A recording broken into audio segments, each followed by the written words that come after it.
Welcome to Sattva's Weaving Impact, a conversation series where we connect and interact with leaders and thinkers to get their perspectives and insights into trends that are shaping the Indian philanthropic ecosystem. I'm Aarti, a co-founder and partner at Sattva Consulting. We recognize the wider context of economic, political, financial, and community identity-based inequities in which we operate, and the work that we are doing to change practices that widen or perpetuate this inequity. In order to realize the deep systemic change that we need in India, we also look to philanthropy to be able to unpack, speak about, and look at absorbing or embedding those approaches that can break these cycles of inequity. So we came upon, as a part of our first conversation on this series, trust-based philanthropy. Trust-based philanthropy has several definitions, and we've been hearing conversations in different parts of the ecosystem on this. Can trust-based philanthropy address the inherent power balance that has existed between those with resources and those seeking resources? Can trust-based philanthropy help to address the deep inequities that have existed at every level in the ecosystem that seeks to change this and therefore get to the systemic level impact that we all want? Is it an either or? Does trust-based philanthropy inherently lend itself or not to social outcomes? Is it for everybody? Is it a value, an approach, a discipline, or a practice? And what does it really mean from a practical standpoint? Here we are with our esteemed guest for today, Anand Sinha, the country advisor for the David and Lucile Packard Foundation in India, to kickstart us off. So let me go ahead and get started, Anand. You have over 2 decades of experience in RMNCH in India. Would love to understand what has been the impact of COVID-19 on our progress, and also how do we see the role of philanthropy in helping us build back better? Thank you so much, Art. And really, it's a privilege and an honor to be on this series. I hope that I can add some value and perspective to you and the people who are listening in. So the question, about what's been the impact of COVID. I mean, I think it's like everything else. It has possibly opened some opportunities and some gateways and ways of thinking differently about what we're doing. And it's been a tremendous setback because it has broken momentum behind a lot of the things that we were doing. And there is obviously a tremendous opportunity for us to sort of reimagine and rethink. I know that within the field of RMNCH, there's a lot of people who are thinking about what is the role of health systems, what is the role of providers, what is the role of digital and telehealth platforms. I think one of the things that's also been tremendously important is just recognizing the role of civil society and private sector. I think we saw sort of, the collapse under pressure of public systems and how public health systems and public systems went to such a point of strain that really what was picking up and what was sort of coming in to support were private sector and civil society. And I think those are two of the sectors that we've often seen as being, second and third pillars of a lower priority, but maybe now we will give those sort of pillars the due weightage in thinking about how to meet health needs in general. I think the other thing that's there is that for philanthropy, maybe it's taught us to be patient. And I know that for ourselves as well, as much as we have tried to invest and support some of the COVID response work that was happening, a lot of our work was also just saying, just support the partners who need to be there so that when we get back to work, they're still there, they're still whole, they're still protected. It's not that you sort of, dissolve and dissolute completely civil society who is not involved in COVID, so that when things come back, those players are not there. And therefore that's meant a lot of, again, just patient support to stakeholders and partners who hold the torch on causes which in the eye of the pandemic storm did not seem to be a priority, may have seemed to be meaningless. But we know that as we go back to normalcy, those are the very issues and those are the causes on which the foundation of building back better will really rest. So, and I say these because I think that a lot of the issues that were deprioritized in the work of philanthropy, in the work of civil society, were issues like rights, like justice, like equity. Those were seen as deprioritized, but we know that those were the things that were worsened during the pandemic. And those are the very things that we need to make sure are part of building back better. Absolutely. Thank you so much for giving me such a diverse range of perspectives around some of the areas that are right in front of us, but also some of the areas that we don't really think as much about, especially on areas that got deprioritized or areas that it might have been done inadvertently. I'm taking cue from the point that you made saying philanthropy overall is now playing a significant role in helping the Build Back Better story. And we see, on one hand, new and emerging philanthropic communities in India, as much as those that have been operating for many years earlier. And together, the movement has been significant from a philanthropy perspective in India. So what would you say are some of the key positive trends you've seen in the philanthropy ecosystem? And has that also been a reflection of what you've seen globally? Absolutely. I mean, I think philanthropy globally is having this tremendous journey right now. I mean, I think there's this, it seems like it's almost like this renaissance of philanthropy. And it's not because there's big philanthropy and big money. There are people with a lot of money. But I think it's also these people in those places are thinking very differently about what their role is going to be. From the traditional perspectives of philanthropy, you know this better than anyone else. There's a whole spectrum of giving, right? There's a whole spectrum of how people give, and each of those has value. But I think the spectrum that is sort of like pushing the boundaries right now, thinking about issues like, what is my role? What is the value of accountability? What is the value of, trust? What is the value of thinking purely about results versus thinking about actors and processes and building those movements as the pathways as being as important as the outcome per se?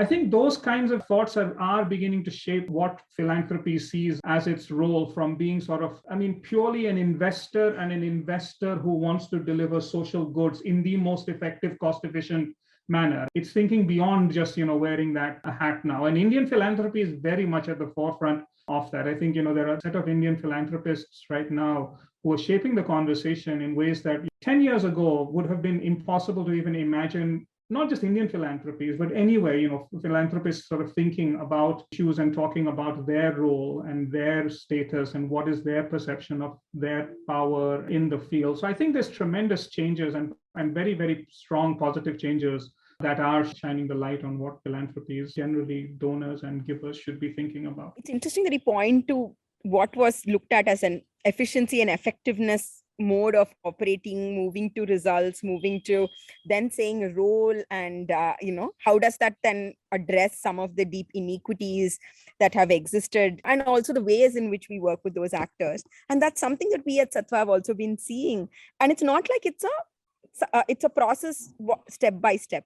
Sometimes it's a leapfrogging. The thinking is starting for some of the new philanthropic leaders to say, where can we were just talking to a family philanthropist the other day, and for them, they were saying that where can we go to the district that's most untouched? And it might be the hardest problem that we are working on, and we're here for the next 10 years, and let's plan that. And then work in a way that is most equitable. So it is not the conversation you come to when other things have sort of settled. It's starting to become the conversation you come to right at the beginning. So that's heartening to see as well. And it's heartening to see you also echo that's something that you are seeing. So just there, I wanted to go back to this conversation where we're talking about the modalities, what we would say as trust-based philanthropy, which is to go deeper and have that mind space to think about the invisible parts of how you are orchestrating or programming or supporting something, and to consciously, deliberately think about those issues in giving. And in certain definitions, and trust-based philanthropy has so many definitions. And in one of those, it says, we try and address the power imbalances that have existed between those that have the resources and of any kind to give and those that are operating with those resources. So, and it also in other places is talking about mutually accountable relationships and how that can then work its way into more flexibility and accountability in the grant making process. So I would love to understand, as a philanthropic leader, how do you process trust-based philanthropy? What does it mean to you? First of all, I think trust-based philanthropy is a new bottle for a value and an approach that has existed amongst many philanthropies for quite some time. I do want to make that point. I think that, trust-based philanthropy is something that many people have practiced, and it's really about how they approach their role as philanthropy. For many people, it comes from the root of understanding that control of resources is a power, sort of source in itself. And as a philanthropy, even as noble as your intentions may be, the fact is that you control resources. And by that very dint of the fact that you have a checkbook, there is a certain power that is automatically at play, no matter what you do, right? Warren Buffett has this great joke where he gets great laughs, which he says that everyone laughs at a rich man's jokes and everyone laughs at his joke, right? But it's also because he's a rich man, right? So it's that kind of thing. When you're in that position of holding or controlling or influencing those resources, it comes. And this happens at every stage. I know that as a philanthropy, we often expect our partners, our program partners, to implement programs in ways that are respectful, that are dignified, that hold dignity to to beneficiaries, right, and to program participants, right, and not see it as being sort of downward driven. I guess the same question we have to hold ourselves to as well as philanthropies is how are we supporting our partners and how are we working with people like we typically will call grantees and recipients in itself. You're already seeing that sort of downward layering or that downward direction in dynamics coming into play just by the terms of what we call our partners, essentially. And I think that is something that it's being influenced by many other conversations that are happening, whether it's, I think there's a very significant conversation around decolonization and thinking about sort of, what is the role of foreign philanthropy, where are resources controlled, are they all controlled in the West, in the US, in Europe, and they are sort of, being used to act out and to implement activities in the South. So is it this North-South divide? Is it a white and black divide in skin colors? How is that sort of being done? And I think that's a really important conversation at this point in time because it's helping us to hold a mirror and ask tough questions. And I think decolonization is an important value and an important discussion to have, but to slice it only by geography, north, south, and by skin color is wrong because the power dynamics exist at every stage. And the power dynamics that exist of philanthropies is one that we really, really need to think about. I worry so much when I'm on these kinds of talk shows and I'm supposedly giving gyan and giving advice. And why is it that I'm here? What enables me to sit here and talk to you and have people listen to me is because supposedly I have an influence over someone's checkbook. Have I really got the experience? Have I really got the humility? Have I really got the depth to be actually standing here and saying what I think and sharing it with many, many people who are probably far more knowledgeable than me? Is a mirror of humility that philanthropy needs to hold much, much brighter and harder than anyone else does in this field. And I think it starts and emanates from there, essentially. Absolutely. And really hoping that some of the perspectives that you're sharing now also triggers of thought among all the people listening to the show. And we are able to have this dialogue start off because some of these are issues that we want a lot more dialogue on because there are no rules. Everybody is finding their way around this. And even there is not even a shared definition, let alone maybe a shared understanding of how this works in the ecosystem or how it even plays out. It was interesting for me to attend a workshop a month ago with you, Anand, and all the partners and the universe of ecosystem organizations that the Packard Foundation in India works with, and the ways in which all of those partners talked about what it takes to do things that are participatory. So they said that, if you take trust at a certain definition that says that you're accounting for someone who's relying on you to account for them. And if you take that definition and say that if there is a question you're asking to the community and you're acting on behalf of the community, so what does trust-based philanthropy and what does participatory approach mean in that context? Literally at the level of asking a research question, then come back all the way to say, how do we make everything more trust-based when we program and so on? So I'd love to understand what you think about trust-based philanthropy and how it actually holistically get implemented, right? From an idea, how does it move forward? There are aspects of trust-based philanthropy that scare me and that make me feel that they're too ideal, that they're beyond an ideal that we can actually aspire to. I think, again, as someone who's been working in the philanthropy and sort of donor space for the last 10, 11 years, for me, it's an individual journey of figuring out, is it all about just letting go as a philanthropy? I'm just going to let go. I'm just tell people to write checks and give it to people that you like, working with organizations whom you trust, whom you've known for a very long time, and you're just letting go. And is that what trust-based philanthropy is? Or is there an accountability? Is there a process of saying, I need to know exactly who the partners are and why I'm doing this? And this has to be for the intent and the outcome that I'm still driven by, right? As an organization or as a philanthropy, I'm still driven by, and I still do hold myself accountable to those outcomes. So it does make you sort of ask, I think, difficult questions. And at times it does really feel like you're just going on this rosy walk in the park. And it's a very, la-di-da kind of world where everything is let go and it's easy and it's trust and everyone loves each other and it's all about that. And it's unfortunately, it's not, right? Because it's actually a very, very hard journey to have that. When you have the commitment to driving change, when you have the commitment to delivering those sorts of outcomes, it falls more into that, again, reflection point of a philanthropy to say, what is it that you can actually do? What you can do is actually find the right people and you can invest in them, or you can give them resources to do what they will do.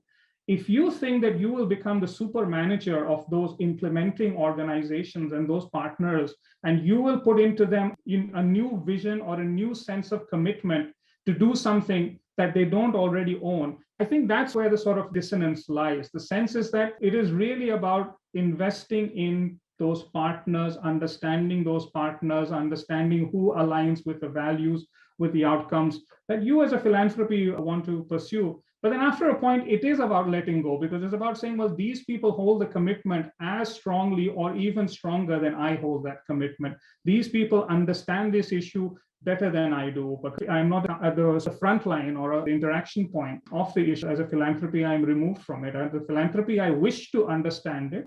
I wish to be knowledgeable about it. But because I don't spend, my sleeves rolled up and digging into that day in and day out, I can never be as well placed and well informed as my partners would be. And I think it's all about respecting that. But at the same time, as we've been realizing, not all partners are equal.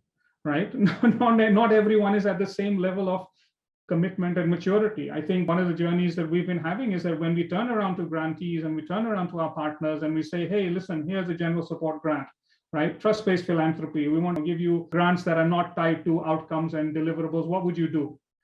Many times people will look at this in a strange way and say, just a minute, no, you're supposed to give us this output indicator table and this theory of change or whatever, and then we fill in the blanks and we give you the outcomes and the outputs that we're going to do, and we'll give you theory of action that rolls into that. And it's sort of saying, no, you're an organization who does this. This is the purpose with which you live and breathe. And if you were to be given resources that aren't earmarked and finger pointed towards each and every outcome, what would you do with it? And I think, I would say in all cases, in fact, we find the partners turn around and say, no, this is the plan that I would have, but there is a sense of ownership. So I don't think it's about letting go of commitment to the outcomes and letting go of the commitment to the objectives, but it's about transferring that sense of ownership from the person who's writing the checks to the person who's actually doing the work and actually in control of the gears and implementing themselves. And I think as a philanthropy, it does, again, it reminds us that, what we do is essentially just write checks. That's what we do. And that's our role. And we shouldn't overemphasize our role in terms of being changers of the world and people who are going to solve problems, deep-rooted problems, or lead to social. It's not philanthropy who does that. It's other people who do that. Anand would love to understand if there are ways to enable this process of reflection among different organizations, because in the kind of approaches you see coming up also happen a lot more during collective reflection and thinking back on and giving ourselves the time to think of those questions. So what might be some of these spaces that philanthropy can enable without, like how you said, getting in the way of it, right? I think the thing that we've realized is that trust and power sharing is an exercise in vulnerability, is an exercise in going into those spaces where you make yourself vulnerable. And I know that for the Packard Foundation, this has started at the top level, right? Within our board of trustees, and from that sort of, those conversations that the trustees have amongst themselves, trustees have with staff, have amongst themselves, trustees have with program partners, with grantees, etc.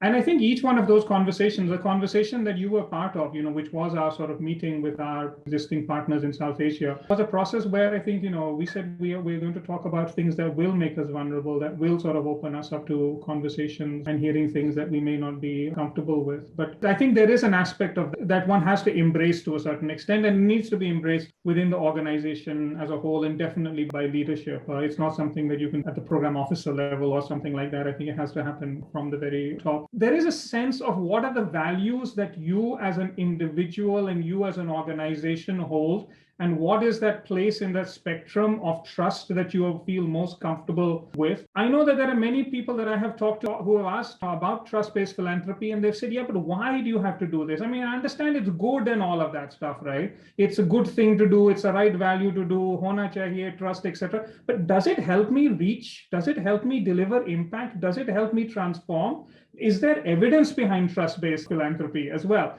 And I believe that there is. I believe that there is very strong evidence behind trust-based philanthropy, because you're helping partners become stronger, you're helping processes, and you're helping that sort of intermediate, ecosystem become more capable. That is really the long-term sustainability play that one is looking at. At the same time, I think that what drives you as a philanthropy or as a donor is counting impact by certain parameters, etc. And that's the very basics of everyone wants to know within the organization.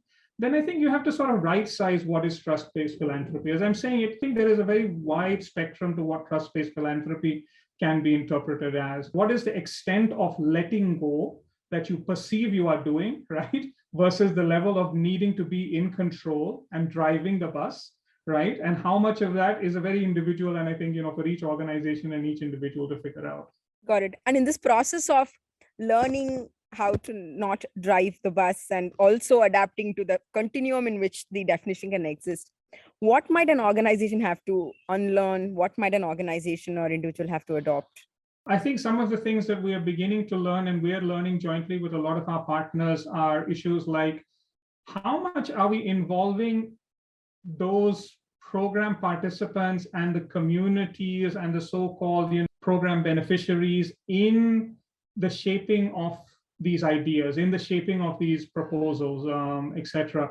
Are we providing room for that journey, or are we asking for a proposal which is typically written in a room by a bunch of people from an NGO, right, based on their sort of depth of understanding? Or are we asking them and giving them the means to actually go and engage with the community, right? I think that's something that we've begun to do, and we've begun to support that. And whether that means giving a small planning grant to say, okay, go and spend 2 weeks in XYZ location, talk to the people who you think you're going to be working with, bounce these ideas, hear them out, and then come back. And a lot of this is sort of enshrined in like HCD, human-centered design kind of principles as well. But it's saying don't use these principles once the proposal is awarded. Use these principles before the proposal is awarded. Start these conversations and start these to shape that very idea itself. I think really putting the onus of figuring out what are the outcomes and what are the outcomes that proposal are going to chase should be in the hands of those people who are writing a proposal, but it should also be in the shape of what is the larger purpose and objective of the organization that is seeking a grant per se. It is not about what is the donor organization outcomes and what is their theory of change and how does it fit into that. But it should be as much about saying that I, as an implementer, I, as a seeker of funds, have a vision, have an objective, and I'm driven by this. And these are the activities that will contribute to the goals of my organization, not yours, right? If it happens to coincide with, with the values and the outcomes that you as a philanthropy are seeking, then we're suited for each other. Those are maybe some of the things that one is beginning to sort of navigate. And these are not easy because our processes are so hardwired. The business of philanthropy is so hardwired in the ways that we do things, right? The way we write proposals. The question is, how are they really sort of engaging with communities, thinking about what really drives them as an organization, what really drives them as, whether it's a civil society organization or whatever form they may be, what's the objective of that organization? Is the objective only to get a proposal awarded and to seek funds and to seek resources, or is the objective much greater and the resources are part of that? And I think it's always the latter. I think organizations have an objective. People don't start off organizations and NGOs just because they want to get grants and money, etc. It's very interesting that you can actually take these values and principles and drive them to action in certain ways, which is important. So it doesn't stay at the abstraction of an idea as such, right? So that's interesting. Also, that brings me to the question of, does trust-based philanthropy go over the course of the entire philanthropic journey? Say you start executing on the grant and you're navigating through a bunch of external environment as well as your own internal capabilities, and it does. And this also is where flexibility comes in. So does it get exercised right up front at the first mile, or is it through the course of the journey? What does it look like once you've started and you're focused on the outcomes and the person's already started operating? It's a difficult question. And I think the ideal answer would be to say, yes, it is something that, the trust-based philanthropy is an approach that lives throughout the life of the relationship, because it is essentially about a relationship that one builds with a partner. And by the very name itself, it assumes a certain longevity, right? It assumes that this is not something that you're doing just for that one grant period, but you're trying to build a relationship that will meet the needs of the organization in its own trajectory. And I think that's the way that we have envisioned it. Started all partnerships with organizations when they were, two people organizations, tiny turnovers, and figured out but I think it was based on, the vision and the energy and the commitment and the alignment of those leaders that one really said, okay, this is a partnership that we feel we should be invested in, and not invested in just in the financial sense, but invested in because it's something that matters to us, and these individuals and their vision matter to us. And I believe that that's the ideal that one should be chasing, is to find those sorts of partners and those sorts of individuals who one feels committed to helping in their own journey and in their own growth rate, right? So it is essentially about that. And therefore, it does, again, move away from the fact that saying, it's not just about saying, I want to reduce total fertility rate, maternal mortality rate, number of drinking water pumps, and number of toilets, etc., to XYZ, right? And then that's my end goal, and I have problem solved, right?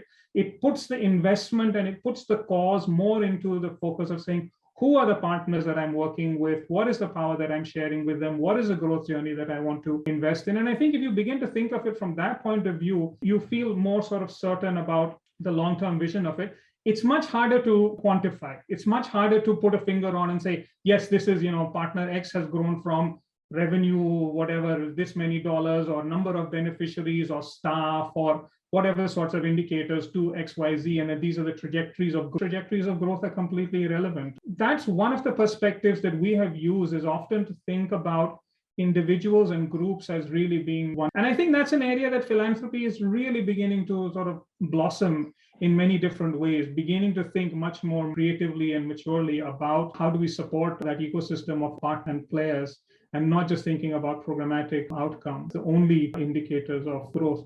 I know that this is a conversation philanthropy has struggled with as long as I've been, related to philanthropy. This has been, I think, a bone of contention for the longest time, saying, why is everyone always chasing programmatic outcomes? What about, investing in organizations? What about, core support? What about, these kinds of things? And I think, philanthropy is beginning to do, I don't think we're quite, we're all there yet, but I think we're beginning to at least grow momentum in that area. And so it is a heartening direction that we're sort of, I think, embarking on. Absolutely. And would love to see what comes of it. What I hear you say, it's not an either or, right? Like, this is not the set of work that we do to build stronger organizations. And this is the set of work we do to get to core outcomes, reproductive health or education. Yeah. That it has to come together and blend itself. And that might mean just looking at very different frameworks of being able to work together. Would love to end, and it's fascinating to listen to, and I would love to end with this question, Anand, to you, just to say, what would be, from your journey as a philanthropic leader and Packard Foundation's journey as an organization in working in India, what have been your learnings in trust-based philanthropy, the top learnings that you would like to share with the ecosystem, as saying, these are things that you could potentially think about? First of all, I don't think I'm still in that journey, so I don't have learnings. It's your own personal journey, and it's your own set of values that really drive this. And I think it's a lot about individuals on all sides of the table, people who are writing checks, people who are, asking for checks, people working with communities. I think it really is about that sense of humility and introspection is really important. And that's one of the things that does make me, again, uncomfortable about assuming that this should be a universal aspiration, because you really need to figure out who you are, and you are as an individual and you are as an organization. And if that's something that is right for you, I think it's helping us to think very differently about the business of philanthropy. And I think it's helping us, expand the playbook of philanthropy, which is really important, because I feel that philanthropy has such a limited playbook, unfortunately. We really need to think about what are the means and ways that philanthropy will operate. Other thing is, what I talked about before, and I'm just repeating a lot of what I said before, but is the process of vulnerability. I think just the fact that you have to recognize that as someone who has considered themselves to be in a situation of power, at least within a certain field of stakeholders and actors, right? That comes a tremendous sense of responsibility, but you really do need to think about what are you doing with power, because philanthropy is awful because philanthropy continues to perpetuate the dynamics of power that you're actually trying to overturn, that you're actually trying to address. And therefore, if you are actually at the center of that power dynamics, right, if you're the cause of that power dynamics, of models of capitalism, of models of aggregation of wealth, accumulation of wealth, right? And you decide, I'm going to try and fix that, right? And how do you go about that? Is it enough to just say, I'm going to write a big check and I've fixed my own problem, right? It's not. It's never going to be enough of it to say I've written a big check and so I have made good for those power dynamics that I feel I was part of, right? And I think it needs a much deeper analysis. And I think trust-based philanthropy helps us, people who work within philanthropies, to sort of begin and introspect and think about that power dynamics. And you really need to figure out where you are in terms of your comfort zone to actually walk and discover that power dynamics, because it is about that. The most profound thought that you shared, following what in our popular imagination is always called as Spider-Man's quote, right? With tremendous power comes great responsibility. And to say that that's actually an active struggle among all leaders to say, are we perpetuating this, the entire thing that we are looking forward to solve? And also the absence of a playbook that gives us even the beginnings of how to go about that journey. And hence that active tension within each one of us who are involved in the philanthropic ecosystem. I think that's a very profound thought to take back. I love what you say about it's not for everyone, but potentially a part of how you can think about it, your values, is for everybody to think about and arrive at their own equation or not, right? It's perfectly okay to say that this is not for me, but that journey is something that you're saying is important to traverse for the Indian philanthropic ecosystem. And thank you so much for sharing those learnings, those takeaways, and with the humility and the vulnerability that you talked about in the beginning of the interview as well. I'm sure that people that are watching this would take back so many different things that we can think about, and we'd love to have more conversations like this come up in the ecosystem. Thank you for spending this morning with us, Anand. Thank you so much. I'm very honored to be part of this series of conversations and interviews, and thank you for listening to me, and I do hope it's of value to some people who are listening.